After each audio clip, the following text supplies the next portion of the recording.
my name is Blair Williams. I'm here today, February 24th, 2023, at the Cumberland County Historical Society talking with Jim Leonard. So thank you, Jim, for coming in. Well, thanks. I'm glad to be part of this program, and I'll give you my best interview if possible. All right. The first question I always like to ask is, how did you or your family first come to Cumberland County?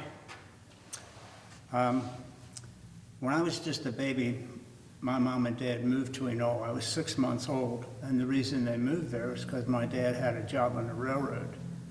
And this was in 1943. Like I say, I was only like 6 months old, so it was in the middle of winter. I was born in September, and we lived in 2 or 3 rental homes for several years, and then in the early 50s, my dad built a house, and we were established to stay there. When you say your father worked for the railroad, actually, I should first ask, what were your parents' names?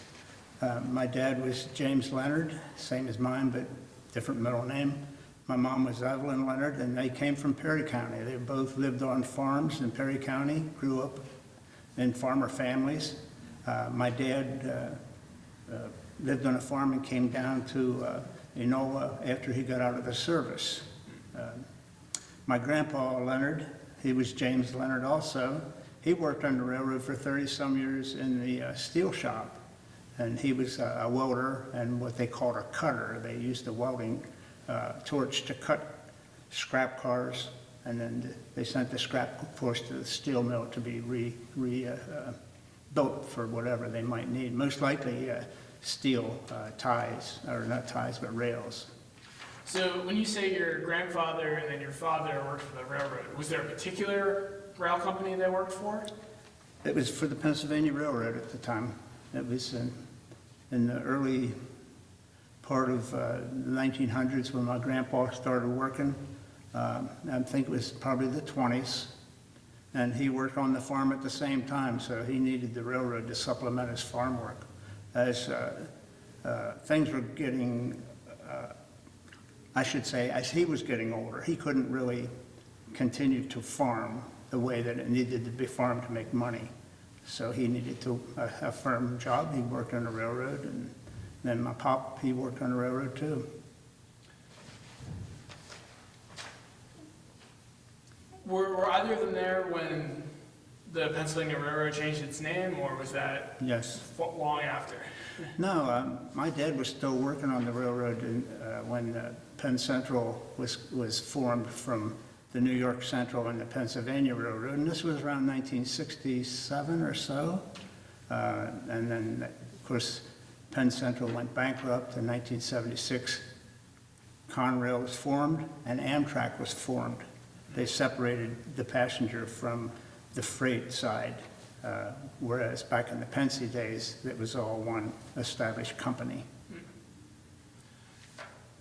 Did your grandfather and father, did they work, so you said your grandfather worked sort of as a welder. Mm-hmm. Was it so specialized that they would only work on a specific type of engine, or were they working on? Grandpa Stewart, he worked in the car shop. And that's where he worked most of his adult life.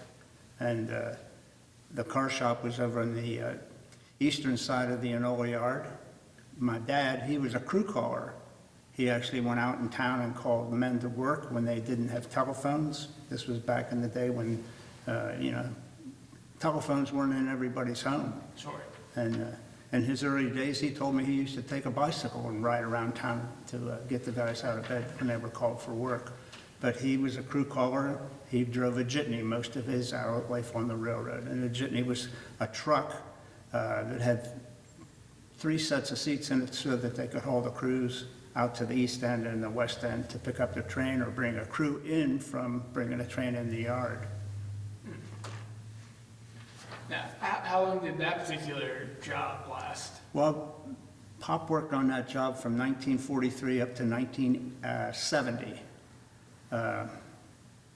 72, whenever he had 30 years in. And it was, I think, right about the time the big flood hit Agnes in the 70s. And right after that, they were given severance pays out to cut guys off the railroad. They didn't need guys of his age, and he was close to retirement, but yet not there. So they offered him a severance pay, and he took that severance pay and quit after he had 30 years in. Whereas I hired in '65, and I worked from 1965 all the way up to 2003. Okay. So you would have been hired on when you were 22? I hired on Or about 20? that. Yeah. The early 20s. I was in my early 20s in 1965 after I served 3 years in the Army. Okay. When I got out of high school, that's what I did. And from '65 on, all the way up through 2003, I was a clerk on the railroad, and clerical duties entailed almost anything, indoors and some outdoors. Well, going back a little bit, Okay. so you grew up in Enola. When your father moved you there when you were 6 months old. What was that experience like growing up in Enola, sort of, and especially being from a family that had multiple generations working at the rail yard? Well, growing up in Enola was sort of an easy-go life back then. It wasn't like today at all. You didn't have to lock your doors back then. So when I had 5 brothers and sisters, so we had the run of the town. We could go do anything we wanted up till it was dark out, and then we had to be home when we weren't in school, of course, during the school year. But growing up, I just did what any other kid did in town. You know, in the wintertime, we would go sledding when it was snowing and stuff. And most in outdoors life, I played ball and football and stuff in the fields. And it was just a totally different life, whereas everybody's focused on their phones. Today, we were focused on just going out and having a good time with our friends. And in high school, it was more or less still that type of an atmosphere for me. Did a lot of people that you were sort of, friends with, were a lot of their families also connected to the railroad? Absolutely. A lot of my classmates had parents that were on the railroad, and they worked various jobs, of course. And what's really strange is when I got on the railroad, I met most of their parents for the first time. Really? A lot of them were trainmen, conductors, engineers, or firemen on the railroad. And my first 15 years on the railroad, I called crews to work in the office. I'd get my orders from the yard master, and then get the crews that needed to go to a certain destination. And these guys would come to our little office and sign up at the window, get their time card, get their orders for the train that they were going to get. And I got to know a lot of these guys in a whole different sense. I got to know them, probably knew more about the pops and moms that came to work than the kids did of their own moms and dads. It was just a different point of view. And along with that, a lot of kids that I grew up with were now working on the railroad too, and they were coming to the sign-up window. And this is where the crews would sign up to go to work and haul trains, here and there. Now, is that, you said you retired in 2003. I did. But is that something that still happens today, where you have certain crews coming into the office and signing up? I don't think they do that anymore. Well, they might, but back in my day, calling crews, there were 4, 5, and 6 guys on a crew, whereas today there might only be 1 or 2, an engineer and a conductor. And everything is electronic today. And these guys today got a phone call to come to work, or they saw it online. They might have got a text, and they might have got some kind of communication that way to get their call. Boy, it's a real broad subject, and I could really expand on it. So whatever. I'm just wondering. I mean, sort of that you mentioned that your father was a crew caller, and he had to go out on a bicycle and literally, knock on doors or. Yeah, he was a young boy then too. Yeah, versus I guess today where everything is much more distributed in the sense that getting a text or When I look back at what we were just talking about, as things were getting better and better, communication-wise, my office got consolidated with an office in New Jersey. And when they consolidated that, they took my job away and sent it to New Jersey. So I had to go out and find another job, which is what I had to do, either making a bump, is what it was called, exercising my seniority over you if you were younger than me on the roster, or I could fill out a bid sheet and bid a job that might be advertised for a position that I might be qualified to work on. So 15 years in the crew office. After that, I had worked in maybe 5 or 6 other jobs throughout my career in different locations of the yard or in Harrisburg Yard as I was, gaining seniority and growing older. Well, you mentioned that you started in 65. The bankruptcy was in 70? Yeah, Conrail was formed in 76, so that bankruptcy really was over a period of time. They were just going downhill, and it didn't work.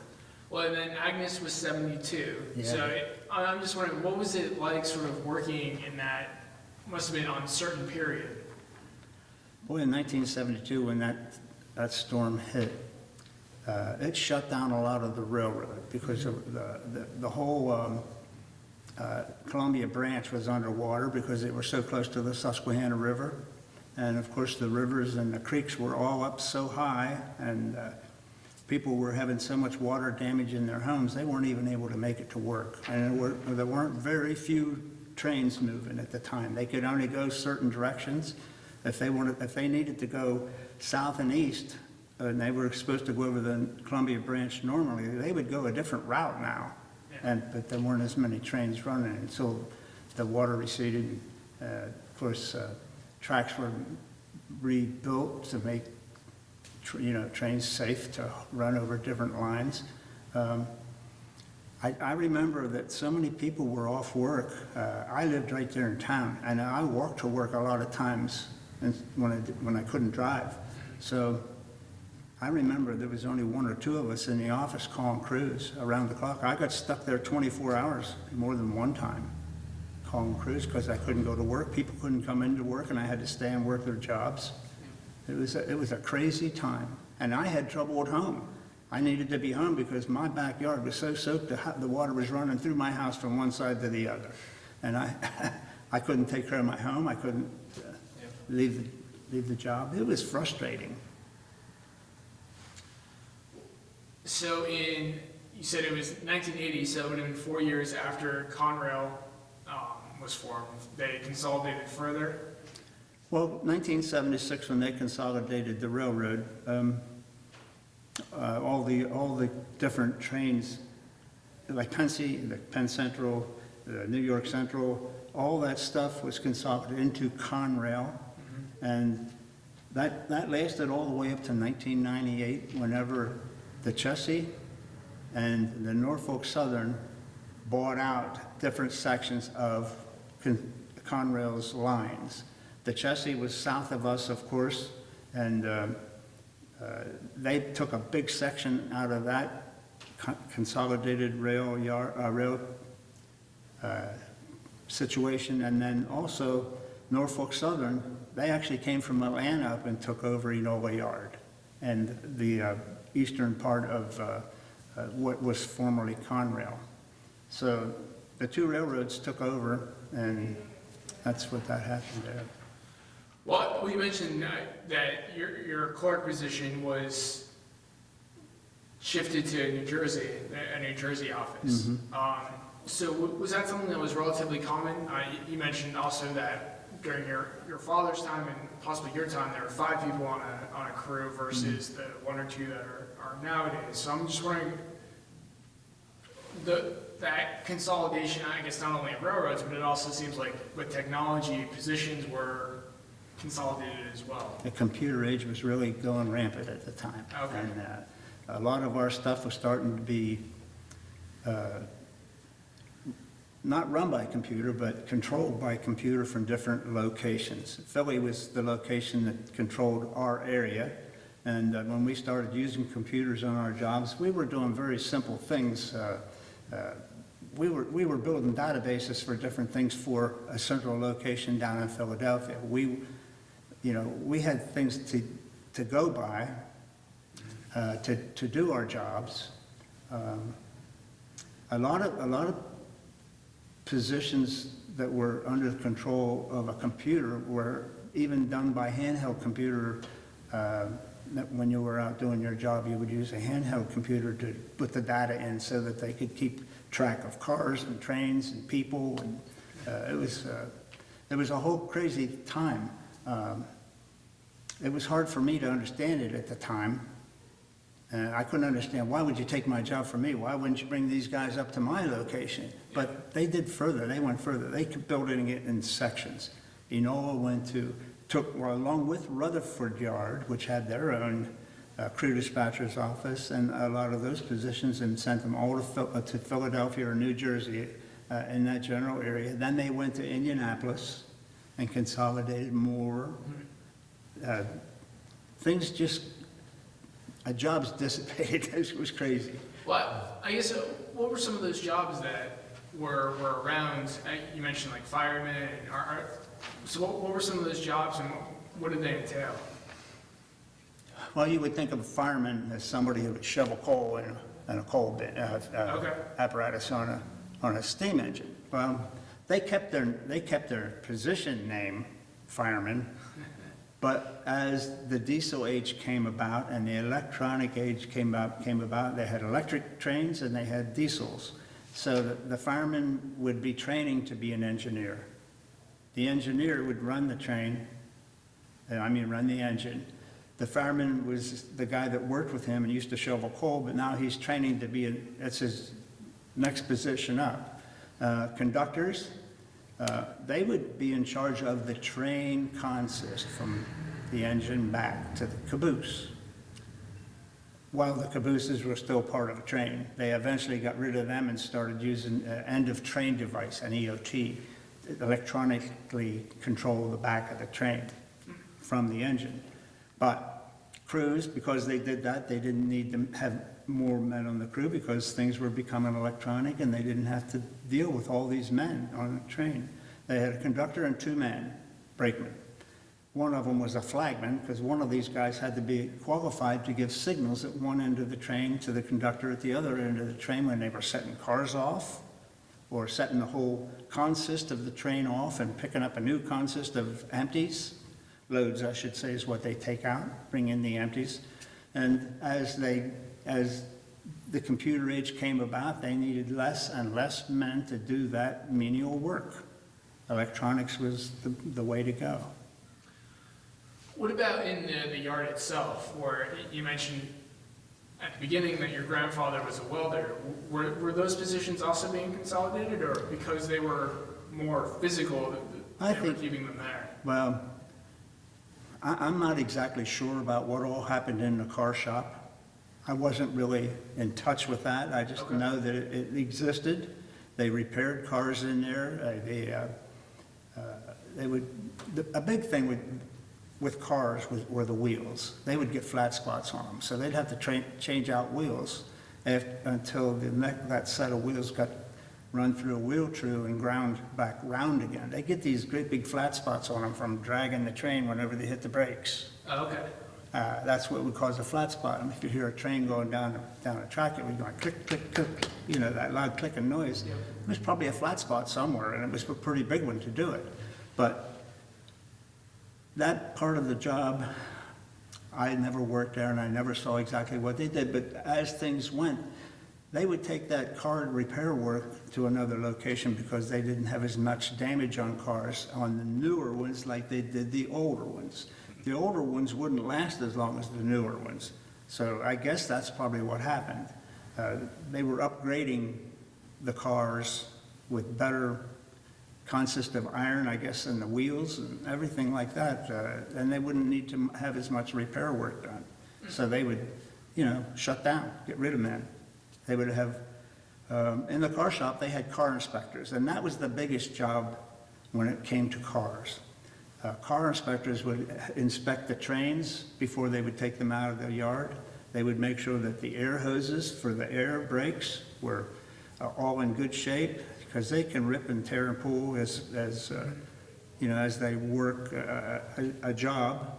The more they do it, the more they wear out. They're air hoses and they rubber. Yeah. Yeah.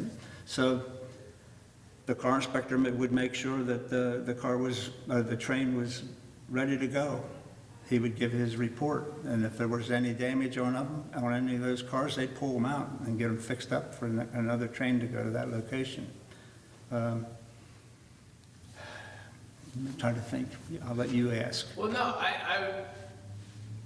well, while you're talking about some of these different positions, and you mentioned in particular that the fireman, his next job up was the engineer. I was wondering, how did a lot of people come to be in the positions that they found themselves at? Whether it was someone like yourself who was a clerk, or someone who was an engineer, or in the car shop. As men retired and left the position, of course, that left a vacancy. Now, if they didn't have enough of men to fill all these vacancies, because all these guys that hired in the 1940s retired, they need men to replace them. So they would hire them as fireman trainees, engineer trainees, conductor trainees, and brakeman trainees. The brakeman, to become a conductor, would have to be there for a certain period of time until he was old enough to hold a position as a conductor. They had different rosters for different positions. The trainman's roster would be for the conductors, the flagmen, and the brakemen. The engineer's roster would be for the firemen and the engine men. And as engine men retired, the fireman would get qualified to take his place and work that position. In the yard itself, they had various types of crews to work on trains in the Enola Yard. I'm going to give you an explanation as to what happens, how they build a train in the yard. The Enola Yard had an east end and a west end. In the middle, they had a hump on each side, and what that would mean is cars would come in a receiving yard from another location, and then through a lot of different actions taken, a train would be broken up and made into new trains. Now, he would go over the hump, and these tracks down here in the field would be assigned to different locations going out of Enola Yard. Okay. North, south, east, west, same way the other direction. Train would come in, a car cutter would walk alongside of that train, that draft of cars, and he would have a paper with him with every car in that consist, and he would know how to cut them by the way they're supposed to go as they go over the hump. A conductor would be in a conductor shanty, giving his orders out to these guys to do their job, and they would have retarders out here in different locations that would be assigned to put on brakes as cars go over the hump. And also, the brakes would be put on them according to the weight of the car as it's going over the hump, so that it wouldn't crash into a consist at the other end. And he would have switches to throw. There were air controlled switches out there beyond the hump going into the yard. And this retarder operator would be throwing switches to send them to the proper locations, and also putting air on the cars as they're going down over the hump. So that's the basic operation of what happened at Enola Yard. It was a big classification yard to establish new trains from trains coming in to go to different locations. And there were so many different kind of crews to do that. They had engines down here in the field, and they had engines at the other end of the yard, and they would be putting these trains together by pushing back and forth and running them up and down different tracks until they had 80 to 100 cars ready to make a new train to go somewhere. The crew that worked down in this field, there might have been 7 or 8 of them to work at different locations in the yard, and they would be get down there making sure that, very complicated. Yeah. So they didn't have an engine man, or they would have a conductor in charge of a short crew, which would be 2 other guys, and they would be getting trains ready from one end of the yard, and they would have the same kind of crews at the other end of the yard helping to prepare the other end of the train. So there were a lot of enginemen in the Enola Yard. I'm going to give you a good idea. There were probably thousands when I hired in the whole yard, Yeah. because it was big. There were like 40-some tracks in the east yard. There were like 40 in the west yard. And you talk about trains. I mean, the place was just loaded with cars when I was young. And as time went on, things changed. There were less trains because they were longer now than they used to be. And they didn't need to do a lot of classification in the Enola Yard after the 1980s, because they were building bigger and better yards at other locations that were more modern to handle that work and more efficient to handle that work. Conway was one of those places. There were several around the United States that were just becoming so modernized. It eliminated the work that was done in certain parts of Enola Yard. Right now, Enola Yard has a West End classification yard. It's not as big as it used to be, and they do all the work going east and west at one location now, but they still have a hump operation. A lot of men to do that work. Of course, now there are less men than there used to be, hundreds now maybe.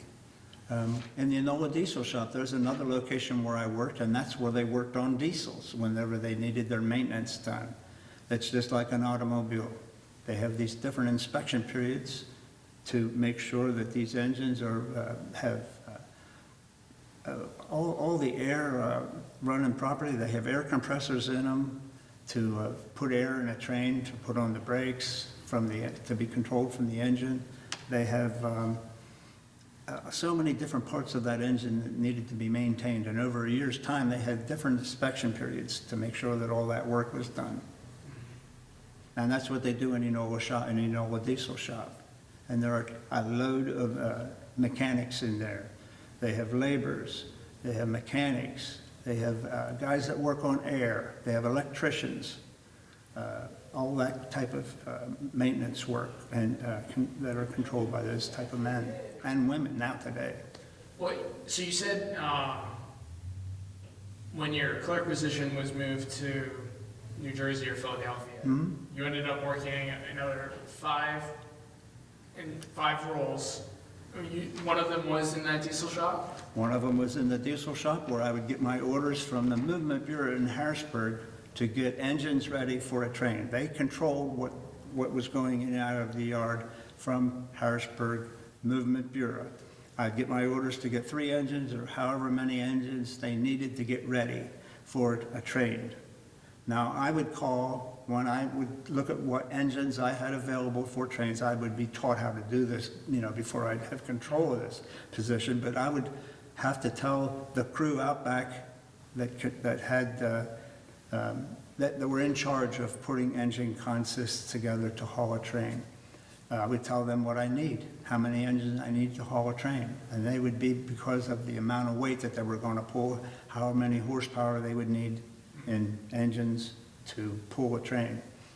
So I had that position for a number of years, giving orders to men to get engines ready. I worked another few years in the storehouse, which is right next to the engine house, and that's where they had all the parts that were used to do the maintenance on engines. So we would have a large storage area where we had all the parts located, and we would have to bring those parts out from the storehouse to the diesel shop. And then, of course, another guy would take that stuff and take it out and put it out near the engine that was going to be worked on for whatever needed to be done there. After that, I worked for 5 years in the main superintendent, I should say, not superintendent, but it was the main office in Harrisburg where we worked on time cards of the crews. We would receive all the time cards from the men who were working on these different crews at this particular place, and I would have to look at the time cards and verify everything they claimed on a time card. And I would have all kinds of documentation that was sent to our office to use to verify what they're claiming on a time card that they think they're entitled to, other than their regular day's work. There were just a lot of different types of reasons for getting different kind of money. And I had to know what those reasons were, and I had to verify whether that was a good claim or not on a time card. And then those time cards would be fed to the guys that were going to type the information in. And that stuff would be, of course, go on the computer, and then that paycheck would come to the guy after 2 weeks. After I worked on that position and was consolidated and shipped out to another location again, eventually in my last 5 years, I made a bump in Harrisburg Yard. And on that position, believe it or not, my last 5 years, I was inspecting tractor trailers coming in and out of the yard that were bringing in containers to be put on trains to be hauled on, I should say, put on flat cars that were part of a train consist. So a lot of training had to be done for me to be on those jobs. I can give you an instance. One time I was trying to get a clerical job, and for this particular position, they wanted you to type 50 words a minute. I had already passed 35 when I hired on the railroad to be a clerk. But now some of these positions where they were demanding that you type faster because you had to do a lot of detailed, more precision type work to make sure it was done correctly and fast. Yeah. So I had to go to Philadelphia to take a typing test. So I went to Philadelphia. My previous time, I was using a typewriter, of course, back in my day. Now on a computer, this is totally different. Yeah. Typing 50 words a minute, man, you just touch a key and boom, mistake. So I could type 45 to 48 words a minute with 5 or 6 mistakes, but I never got to 50. I just made too many little errors. It was too difficult for me to type on those computer keys. And it was tough to type 50 words a minute, period, Yeah. for me. So I tried my best, but I didn't get a position because I didn't qualify. And that was one of the things that you had to, if you didn't qualify on a position you tried to make a bump on or you bid on, they would tell you, you're going to have to look somewhere else. Here, you got 10 days to make a bump, and that's where it was back then. You got a sheet of paper that said you've been bumped or displaced. You have to make a bump somewhere else. So you'd look for another job somewhere else and hope you could qualify within a period and, go on working there. It's the way other jobs were too. Trainmen, enginemen, conductors, they had to bid on jobs whenever they were up for bid in order to make a better paycheck. You mentioned in terms of sort of related to that as well, and also when you're talking about inspecting time cards, was a lot of this because of the unions Yes. involved with the rail companies? Almost every classification of employee on the railroad was under the control of the union. I was established as a clerk, and our union was BRAC, Brotherhood of Railway, Airline, and Steamship Clerks. We had our own roster that was under that established union. And my hiring date put me in a position, when I first hired, it was probably around 120 on the clerk roster. As I got older, people were leaving, of course I'd go up the roster. And that's the way all these other unions were with their established different jobs. The enginemen had a union, firemen were the same union. They were Brotherhood of Railway, Brotherhood of Enginemen and Firemen, BLE, Brotherhood of Locomotive Engineers. Conductors and trainmen, they had their own union. Over in the diesel shop, every one of these different positions, they all had their own union. And I would say they're probably the same for the carmen, in the car shop, everywhere. That's the way the railroad was. They were controlled by the union, and the reason they had unions were to have better working conditions and also to give a man a fair wage. I should say a man and a woman. Women started coming on the railroad more back in the 70s, and they actually became qualified on all these positions that I talked about. Mechanics, all of it. So when you talk about you had 10 days to bump or to bid, was that was within sort of your union that you couldn't bid? All the unions had an established period of time to exercise this seniority. But so what I'm asking is, but not that you would have qualified, but you couldn't, bump like a conductor. No, You you had had to to. stay within your union. Okay. Yeah. And sort of, yeah. I mean, theoretically, that's what you would have been most qualified to do as well. There were other situations where you could get a better job if you would happen to be selected by the company to be placed on a position. Okay. Now, you would still be under the control of your union, but you would be also under the control of management. I had a couple management positions when I worked as a clerk.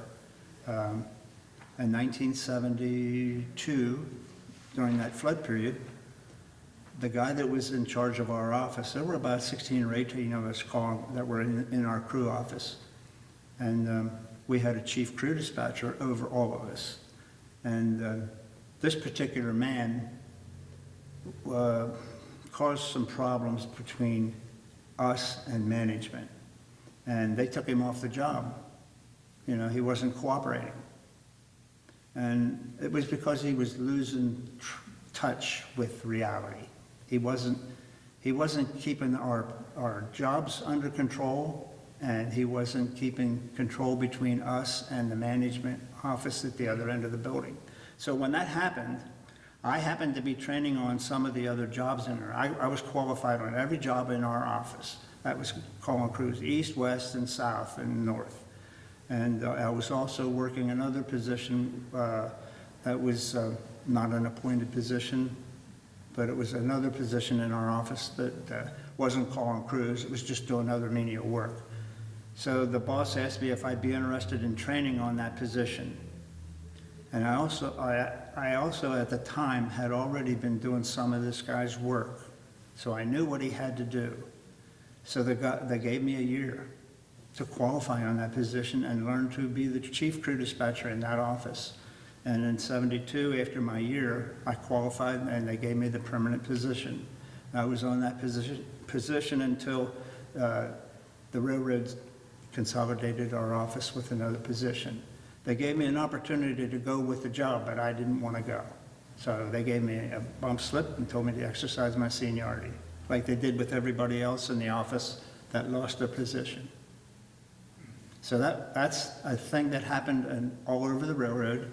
There were a lot of appointed jobs in different locations for different reasons.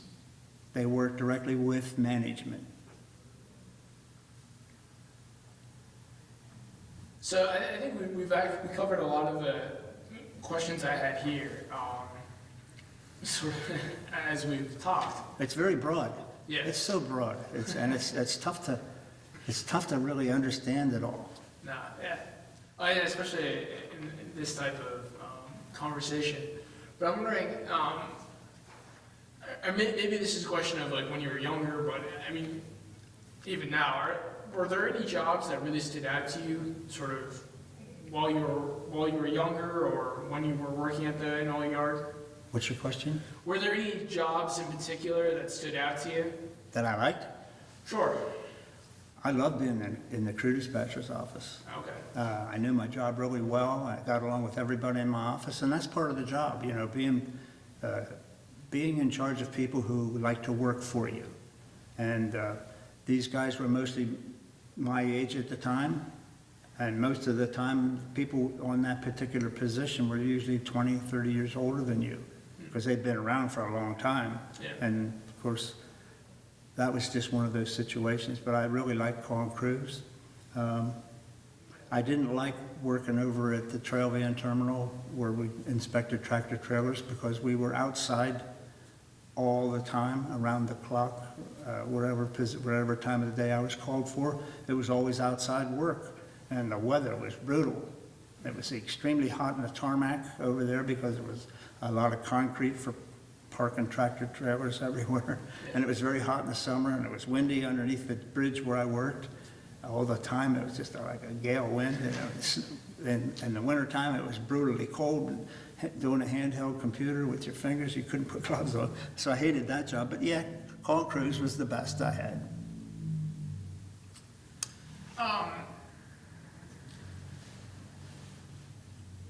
So, I mean, you obviously, you moved to Enola as a 6 months old.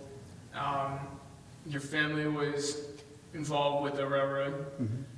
Well, how has, and we've talked about it a little bit, but I guess we've talked about how the rail yard has changed, but what were the resulting impacts or influences on sort of the surrounding community of Enola as sort of those shifts at the railroad were happening?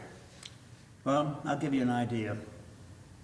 In the beginning, in 1905, when Enola Yard was opened, they were already building a town for Enola. That all started around 1903. So our town was built for railroaders. Now, over time, of course, less and less men working on the railroad, there were less and less railroaders in Enola. But being in a railroad town was pretty decent. Everybody understood that some member of their family was going to go to work some time of the day down in the yard. So everybody respected that in our town as a railroad town. We knew my dad was going to go to work on the railroad, and we knew it was going to be a dangerous job, and it was a dangerous job. I'll give you an instance here in a little bit. But Dad got a broken leg on the railroad, working outside in the wintertime, hauling a crew up to work, got out of the truck, went in the yardmaster's office, came back out, and slipped and fell and broke his leg. That's just a simple thing. But there were very, very many other very difficult instances that happened on the railroad because it was such a dangerous job. But living in town, trying to keep with your question, it was like a steel town. Down in Steelton, those guys were all affiliated with the steel mill in some way, shape, or form, and they were a roughneck crew. And the railroad was too early on. They were a roughneck bunch of guys. But it settled down over the years. It just, because as things just changed over the years, it wasn't the same. But I think I tried to answer the best I could there. No, yeah, I was just wondering, I mean, as less and less people are affiliated with the railroad, I'm sure that has some impact on the town and the community as well, if not everyone is working there. And no, they're in a lot of different other industries. Highmarket is close by. A lot of folks work for the insurance companies here in Highmarket and many of the other medical industries. There are 4 or 5 hospitals now. Look at how many people might be working in the hospital. So it's just that's how things have changed over the years. There's just more industries for people, and that's where all our people are from today in homes in Enola. Well, I wonder, so one of the questions I had here was sort of job-related stories or traditions. But I think that's interesting too that you mentioned that, initially, I mean, those would have been not only job stories and traditions, but community stories and traditions. And probably, I mean, in some ways, better or worse, I mean, that's now no longer the case. But I'm wondering, were there any traditions or stories that were shared down the years? I'm sure probably working with Agnes became one of those eventually. Sure. Everybody had a story about what happened to them when it came to that Agnes thing, but there were other instances over the years where you'd hear a lot of crazy, strange stories from the men that came to the sign-up window that were going to work or coming home from work. runaway cars, you know, a car was sent down over the hump, and it might have been too heavy, and they didn't put enough brakes on it to slow it down, and slamming into a train down there. I'll give you an instance what happened in a case like that. Back in the day that I was first hiring, the brakeman would ride these cars down over the hump and put the brakes on by hand in some instances. And one of those instances, a guy was riding one of those cars that was rammed into a draft of cars so hard he was thrown off of that car, and it really ripped his arm right off. He had such a grip on the wheel, you know, the brake wheel that had a chain on it to manually put on the brakes. And it was just a freak accident that happened to a guy. And we heard so many stories about different people that got hurt and fell and got cut up underneath a set of wheels that rolled over them. People lost legs. People got cut in half, horrible as that is. People got caught between the couplers. Terrible situation. There was one instance like that happened, and he got to say goodbye to his family, and then they pulled the car apart, and that was it. His family got to come down in the yard to say goodbye to him. There were a lot of horror stories, but I don't want to make it sound like that. That was like that all the time. But those are things that happened, and those are the kind of stories that were passed on to the generations. There were a lot of guys that were mean out on the railroad, and they had a brakeman's club that they would carry to put on the brakes if they were stuck, or to tighten them or loosen them. And that brakeman's club was used for more than one beating for somebody that was always just mean and rotten to everybody out there. There were people that got hurt in fistfights. There were things that happened that to guys that, you know, shape up or ship out type situation, almost like the Army. Yeah. Well, so it's been a while. It's been almost probably close to 20 years since you retired. So I don't know if you'll be able to answer this question, but what advice would you give someone starting with the railroad today? I would tell them to go ahead and do it. For our area, you'd have to go to Atlanta to hire. And they do advertise these positions, and if somebody would say, what do you think about doing this? Do you think there's any good to it? And I would say, go ahead and do it. Whatever the position might be that you're interested in. They're going to train you well, and they really will. And other than classroom, you'll be taken out and work with whoever you're going to work with and be trained on the job. You may be qualified as you might have your bachelor's degree in some field, and may never be able to apply that to a position that you're going to work on a railroad. But then again, you may be able to become management if you get out there and learn certain positions. Management might see that, say, hey, this guy's doing really good out there. And they may look at his application and say, let's bring him inside and see how he does on these kind of positions. So I would say anybody that wants to work in a railroad, I would say do it. You're going to be trained well, you're going to get paid well. Now, when I first hired, I got $20 a day. I couldn't believe it, $20 a day. I made $100 a week. And I never expected to do that. When I was in high school, one of my goals was to make $10,000 a year. And that was a heck of a wish back then with no education. I didn't go to college, by the way. I would have never made it. I might have made it better than I did in high school, but I wouldn't have qualified the exams. But yeah, 10,000. And my first year, I made $80-some $100. And as time went on, the union got me more and more and more and more money. $37 an hour when I retired. That's unbelievable. And that was 20 years ago. Yeah, 20 years ago. And there's probably $10 added onto that now. And they got better health benefits now today than I did. We got some health benefits, and they got better and better over time. We were also given stock options, 401k. That came into play my last 15 years. I didn't get to invest a whole lot into it, but I did get a 401k, fortunately, when I got out of there. Today, you're really going to be able to build one because you're going to make a bundle of money. Hopefully, the cost of living won't kill you. So I tell them to go ahead and do it. The railroad's way safer than it used to be, way safer. A lot of it's electronically controlled, and you're going to be with the program because today, that's what you learn in high school. Yeah.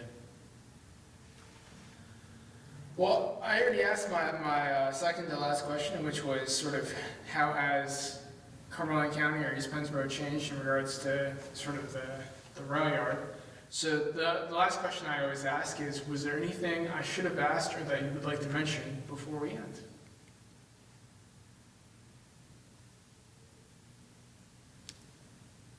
I would like to say thank you. No? This has really been something unexpected in my life. When I got off the railroad, I was going to go to the Historical Society up in Perry County, Perry Historians, because they do genealogy. And I was really up to my ears in genealogy as our family historian. And then I met a guy by the name of Herb Kruger, who was forming the Historical Society of East Pennsboro at the Pumpkin Fest. He was signing up names to be members and collecting money. So I talked to Herb, and I said, look, I'm planning to go to Perry County in 2003 when I retire. And he said, well, come and see me. Well, between 1999, when he was doing this, and 2003, he already was in a building and had the Historical Society really rolling. So I went down and saw him, and I said, I'll be back in 30 days. I needed some time after the railroad to do some things that weren't going to tie me up. So I went back and I talked to Herb, and I went to work right away.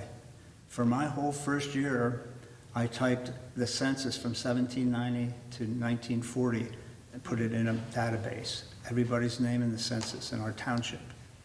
So I learned a heck of a lot in there, and I was really starting to really enjoy being involved in the Historical Society because it was my hometown. Yeah. And I was learning more and more about my town. I didn't know anything about Enola, Pennsylvania, being named after Enola Miller, some railroad name of our town. So yeah, the railroad helped me be a better retiree because now I've inherited the job that Herb had as the director of the Historical Society of East Pennsboro, and a lot of the stuff we deal with every day is railroad related. We have a wonderful railroad museum at our Historical Society, and we're getting ready to build a new Historical Society and to expand on that railroad history. Enola Miller's house is on the property where our Historical Society is going to be. So Enola Yard has influenced me to be a better retiree, to keep busy. And I can still touch base with a lot of the guys that I worked with that are still living. They still get together for lunches and stuff, and I could still touch base with these guys. They help me out at times to figure out things that had to do with the railroad that I can remember and forward that on to unknowing people that come into our Historical Society. Yeah. That's really it in a nutshell. I hope I tried to cover as much as you. No, it's fantastic. I just want to say thank you for coming in and sharing some stories and for teaching me a little bit about railroads and the Enola Yards, and as well as the town of Enola and East Pennsboro. So thank you so much. I appreciate it.